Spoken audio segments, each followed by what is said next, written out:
فيلمنا بيحكي عن قصة حقيقية، وقبل ما نبدأ ما تنساش لايك وفولو لو بتشوفنا على فيسبوك في صفحتنا فيلم من الآخر هندي وقناتنا فيلم من الآخر هندي. ويلا بينا نبدأ فيلمنا النهاردة اللي بيبدأ سنة 1992 في مدينة لوس أنجلوس. وقتها كان بيحصل أعمال شغب وعنف بسبب التعصب العرقي والعنصرية، وبنشوف إيفا وهي بتحكي إن في تفرقة في أمريكا بين الناس بسبب لون البشرة والجمال، حتى أبوها كان بيعلمها تقاتل ضد اللي بيقولوا عليها أقل منهم. وفي يوم بتشوف إيفا جارها وهو بيتقتل، فبيروح أبوها علشان يساعده، لكن للأسف بتقبض عليه الشرطة وبيتهموه إنه المجرم. ومن بعدها انضمت إيفا لحياة العصابات، وبتقول إن كل حاجة هنا بتعتمد على المظهر، وإن الشخص ممكن يتعرض للقتل أو العنف إذا كان لاتيني أو آسيوي أو أسود، لكن هم بيقاتلوا علشان ياخدوا حقهم. وبننتقل لسنة 1994 وبنشوف المعلمة أرين جرويل وهي بتقدم على وظيفة في مدرسة ويلسون الثانوية،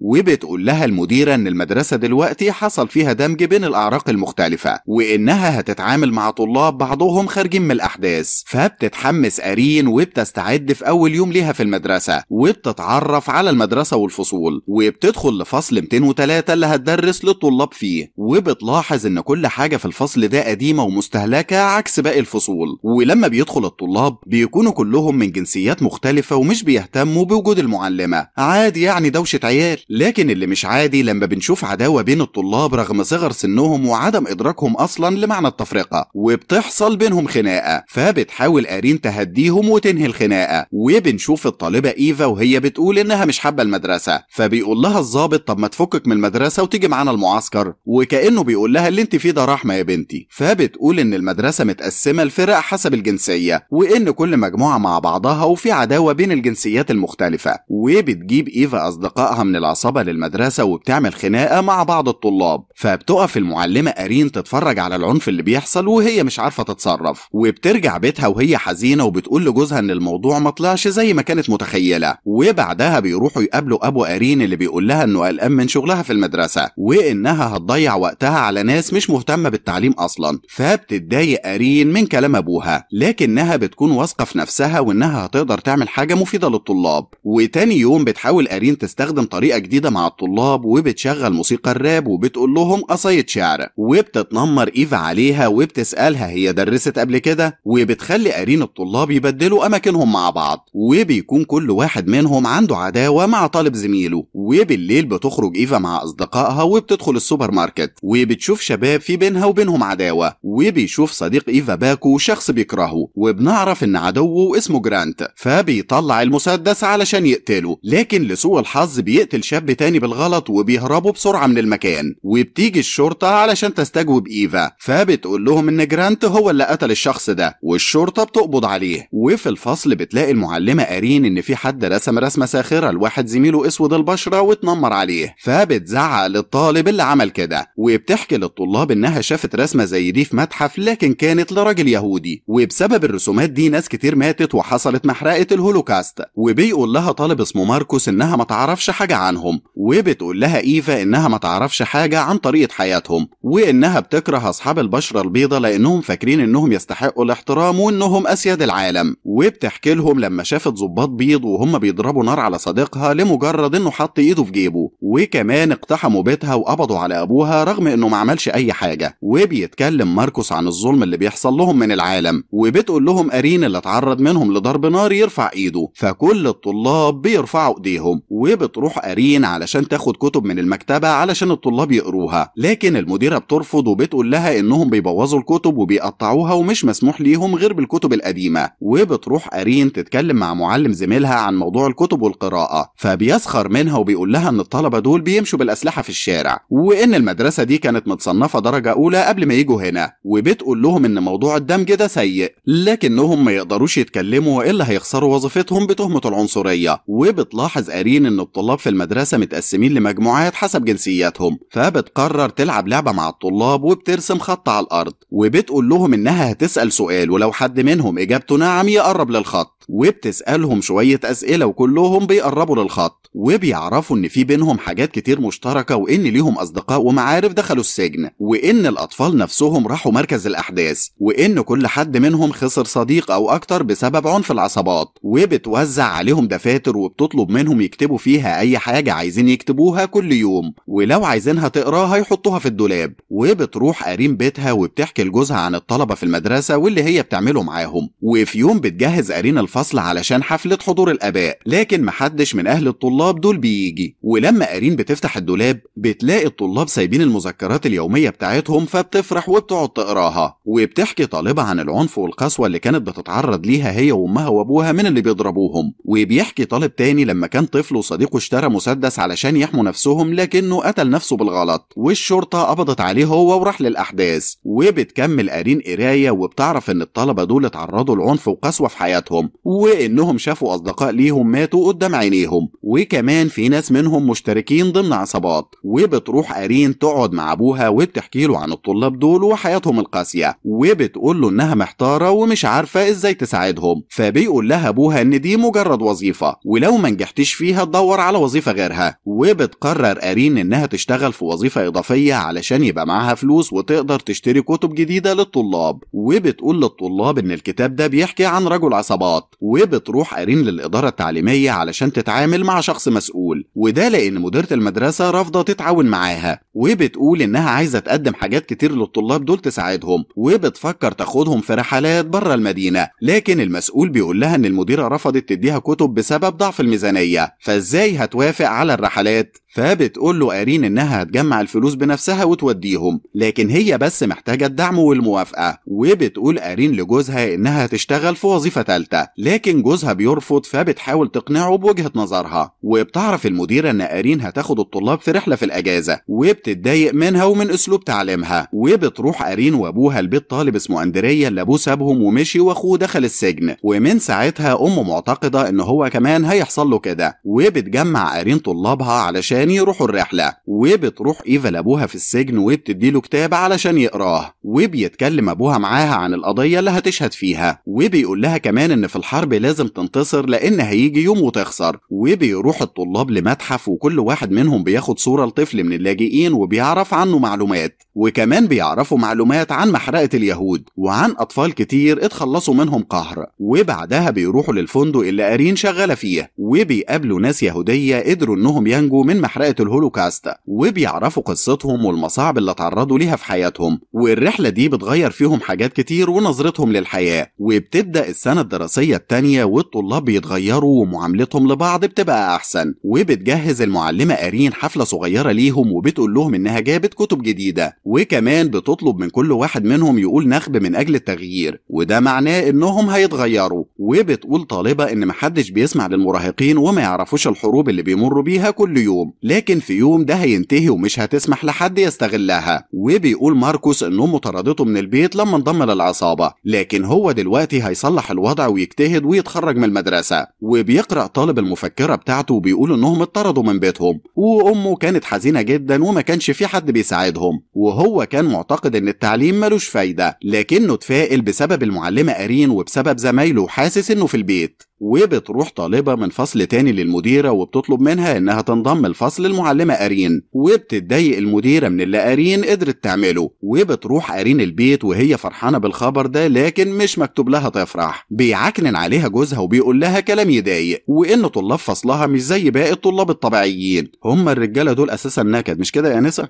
قولوا لنا في التعليقات مين السبب الأكبر في النكد على كوكب الأرض، الست ولا البنت؟ نكمل فيلمنا. وبيفضل الطلاب يقروا الكتاب اللي المعلمة أرين جابته ليهم، واللي بيكون عن حياة شخصية يهودية اسمها آن فرانك والمعاناة اللي مرت بيها أثناء الحرب. وبتكون إيفا متحمسة تعرف نهاية القصة. وفي يوم بتروح للمعلمة أرين وبتقول لها إنها بتكرهها وبتكره الكتاب ده لأن آن فرانك ماتت في النهاية، لكن ماركوس بيرد عليها وبيقول لها إن أصدقاء كتير ليهم ماتوا، لكن محدش منهم في كتاب عنه أو اتشاف في التلفزيون أو في الجرايد، لكن آن فرانك كانت في نفس سنهم وفهمت موقفهم. وبتقول أرين للطلاب إن السيدة ميب جيس اللي ساعدت أن فرانك إنها تستخبى من النازيين لسه عايشة، وبتطلب منهم يكتبوا لها جوابات ويعبروا عن اللي جواهم، وبيقول الطلاب إنهم عايزين يقابلوها ويتكلموا معاها بأي طريقة، وبيفتحوا مطعم صغير علشان يقدروا يجمعوا الفلوس. وبتحاول أرين تتواصل مع مؤسسة أن فرانك في سويسرا، وبتبدأ الأخبار تنتشر في الجرايد عن الطلاب دول، والطلاب بيقربوا من بعض أكتر وبتنتهي العداوة بينهم، وأخيرا بيقدروا يستضيفوا السيدة ميب جيس في مدرستهم، وبتقعد معاهم وبتحكي لهم عن أن فرانك اللي خبتها في بيتها، وكان وقتها اللي بيخبي يهودي في بيته ممكن يتقتل أو يتسجن. وبتقول لهم إنها قرأت الجوابات بتاعتهم وإن هم الأبطال الحقيقيين، وإنهم يقدروا يشعلوا ضوء صغير بأسلوبهم الخاص. وبتكون إيفا متوترة لأنها مش عارفة تشهد بالحقيقة في المحكمة ولا تكذب علشان تحمي نفسها وعيلتها. وبيروح ماركوس لأمه وبيقول لها إنه عايز يتغير ومحتاج ليها وعايز يرجع للبيت. وبتروح إيفا للمحكمة، وفجأة بتقرر تشهد بالحقيقة وبتقول إن صديقها باكو هو اللي قتل الشاب. وبعدها بتيجي العصابة علشان تنتقم منها على اللي عملته، لكن مش بيقتلوها وبيطردوها من العصابة. وبتقول إيفا للمعلمة أرين إن أبوها مش هيكلمها بعد اللي عملته، وهي هتروح تعيش عند خالتها فترة لأنها في خطر. وبتكون أرين قدرت فعلا تغير الطلاب وخلتهم يقربوا من بعض ويحبوا بعض رغم اختلافاتهم، وكمان كلهم بقوا يحبوها ويحترموها. وفي يوم بتروح أرين بيتها وبتلاقي إن جوزها قرر ينفصل عنها لأنها بتقضي كل وقتها مع الطلاب وما بقتش مهتمة بيه، فبتقول له إنها بتحاول تساعدهم علشان يحسوا بقيمة حياتهم، وهي حاسة إنها بتعمل حاجة مهمة في حياتها. ولما بيخيرها بينه وبين الطلاب بتختار الطلاب وبيبعد جوزها عنها، وبيتحكم على أخو أندريا بالسجن رغم إنه بريء، وساعتها أندريا بيحس بالإحباط. وبيبدأ الفصل الدراسي التاني وبيعرف الطلاب إن المعلمة أرين مش هتكون معاهم السنة الجاية، وبيتضايقوا جدا لأنهم بيحبوها وتعلقوا بيها. وبتكون أرين حزينة بسبب انفصالها عن جوزها، وكمان لأن السنة الجاية مش هتبقى مع طلابها. فبيقول لها أبوها إن اللي عملته معاهم حاجة عظيمة وإنه فخور بيها. وبترفض المديرة طلب أرين إنها تدرس للطلاب في السنة الثالثة، وبتقول إن ده ضد النظام عندهم، وكمان في معلمين أقدم منها في المدرسة وعندهم خبرة أكتر.